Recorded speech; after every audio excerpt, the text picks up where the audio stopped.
सैयदना सौबान रज़ी अल्लाह तआला अन्हु बयान करते हैं, आप सल्लल्लाहु अलैहि वसल्लम ने फरमाया, अना खातमुन नबिय्यीन, मैं खातमुन नबिय्यीन हूं।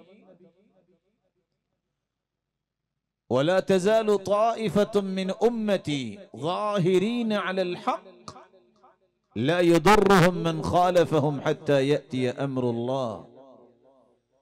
मेरे सहाबा ये याद रखिएगा, एक जमात क़यामत तक के लिए हक पे कायम रहेगी, दुनिया जहान की मुखालिफत उनका नुकसान नहीं कर पाएगी जब तक क़यामत नहीं आ जाती। रसूल अकरम सल्लल्लाहु अलैहि वसल्लम ने एक दूसरी रिवायत में फरमाया, जाबिर बिन अब्दुल्लाह रिवायत करते हैं, अना काइदुल मुरसलीन वला फख्र, लोगों में तमाम अंबिया और रसूल का कायद और लीडर हूं, लेकिन फख्र नहीं करता क्योंकि फख्र मेरे मालिक को पसंद नहीं। अना खातमुन नबिय्यीन वला फख्र, मैं खातमुन नबिय्यीन हूं लेकिन फख्र नहीं करता क्योंकि फख्र मेरे रब को पसंद नहीं।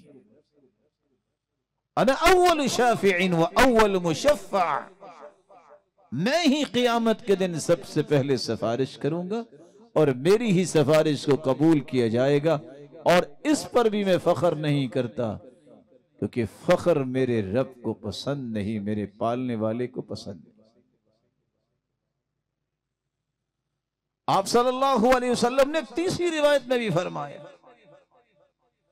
मेरे सहाबा मेरी मिसाल तो ऐसी है कि एक शख्स ने खूबसूरत घर बनाया, जो भी गुजरता है उसकी तारीफ ही करता है, लेकिन एक ईंट की जगह उसकी बाकी रखी।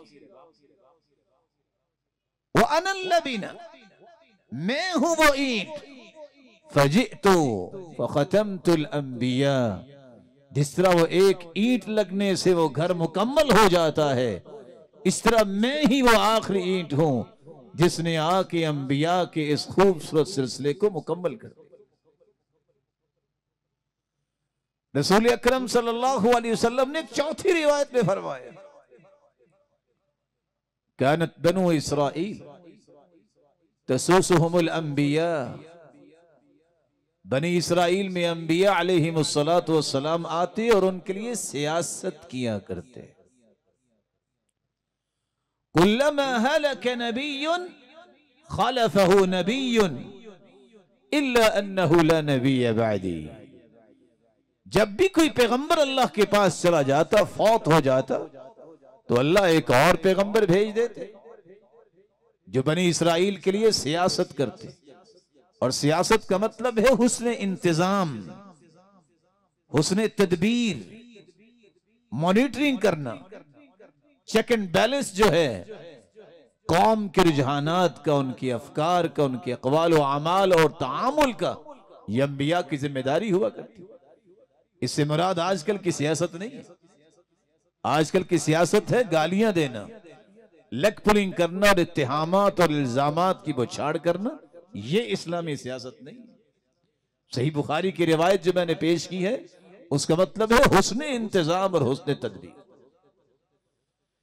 बनी इसराइल में तो एक पैगंबर जब दुनिया से चला जाता तो अल्लाह एक और पैगंबर का भेज देते, लेकिन साथ ही अल्लाह की रसूल सल्लल्लाहु अलैहि वसल्लम ने एक चौथी रिवायत में फरमाया, इल्ला अन्नहु ला नबिय्य बअदी, मैं आखिरी पैगंबर हूं, मेरे जाने के बाद कोई नबी नहीं आया। रसूल अकरम सल्लल्लाहु अलैहि वसल्लम ने एक पांचवी रिवायत में फरमाया, मेरे नामों में एक नाम है वो अनल आकिब अल्लज़ी लैसा बअदहु नबी, लोगों मेरा नाम अल आकिब भी है, इसका मतलब यह है कि मेरे बाद कोई नबी नहीं आए। रसूल अकरम सल्लल्लाहु अलैहि वसल्लम ने एक छठी रिवायत में फरमाया, सैयदना अनस रज़ियल्लाहु तआला अन्हु बयान करते हैं, इन्नर रिसालत वन नबुव्वत क़द इनक़तअत, मेरे सहाबा रिसालत भी खत्म हो गई, नबुव्वत भी मुनक़ते हो गई, फला रसूल बअदी वला नबी, मेरे बाद ना कोई रसूल आएगा ना कोई नबी आएगा। और आप सल्लल्लाहु अलैहि वसल्लम ने एक 7वीं रिवायत में फरमाया, अना आखिरुल अंबिया व अंतुम आखिरुल उमम, मेरे सहाबा में आखिरी पैगंबर हो, तुम आखिरी उम्मत।